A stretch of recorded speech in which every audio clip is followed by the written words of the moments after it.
Hello, I'm going to show you how to make a face mask out of a cotton kippah. First, let's take a look at the materials. For the face mask itself, you want to use a cotton kippah, so one that could be tie-dyed. That's the kind of material. Or I have this minion kippah that kind of has the same texture as medical fabric.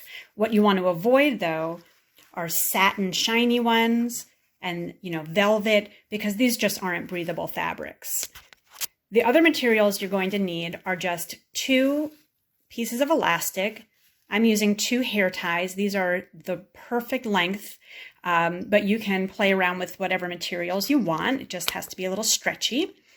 And now let me show you how to assemble the mask.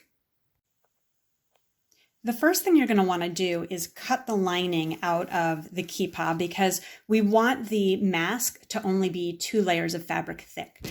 So I've cut the lining out of this purple one. The next step is just to fold it in half, and then take your elastic. If it has a knot, the knot will go on the inside, and you're going to tuck it into the corners here, and these will be what goes around your ears. After you've done that step, you just stitch around the entire opening, and that's it. I'm going to show you the final product now. Okay, here I am with my finished mask. You can see I've got my ponytail on this ear and my other ponytail holder on this ear. And up we go. Ta-da! Here's my cotton kippah face mask.